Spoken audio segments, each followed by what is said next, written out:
বিবি নূর তাদের নেতাকর্মীদের পিছু হটার জন্য বললেও এই নেতাকর্মীরা আবারও কিন্তু আইন শৃঙ্খলা বাহিনীকে লক্ষ্য করে ইট পাটকেল ছোড়া শুরু করেছে। দর্শক যেমনটি দেখছেন গণ অধিকার পরিষদের কেন্দ্রীয় কার্যালয়ের সামনে নেতাকর্মীরা কিন্তু অবস্থান করছেন এবং এখানে বিবি নূরও কিন্তু অবস্থান করছেন। বিবি নূর এই সকল নেতাকর্মীদের পিছু হটার জন্য বলতেছেন। বিবি নূর তাদের নেতাকর্মীদের পিছু হটার জন্য বললেও এই নেতাকর্মীরা আবারও কিন্তু আইন শৃঙ্খলা বাহিনীকে লক্ষ্য করে ইট পাটকেল ছোড়া শুরু করেছে।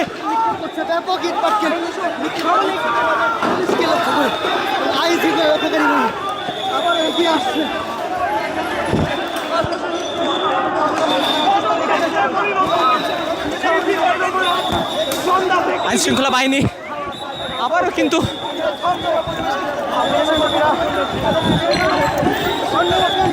গণ অধিকার পরিষদের নেতাকর্মীরা তাদের কার্যালয়ে কিন্তু অবস্থান করছেন এবং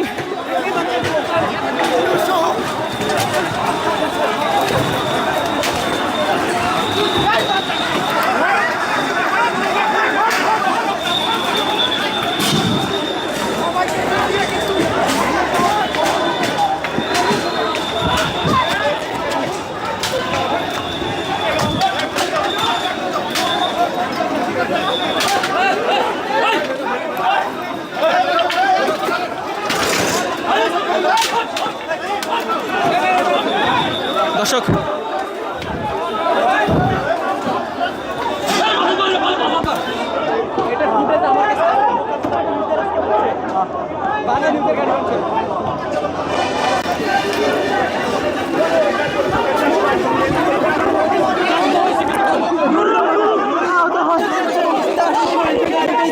দর্শক এর মধ্যে দেখতে পাচ্ছেন নুরুল হক নূর কিন্তু আহত হয়েছেন।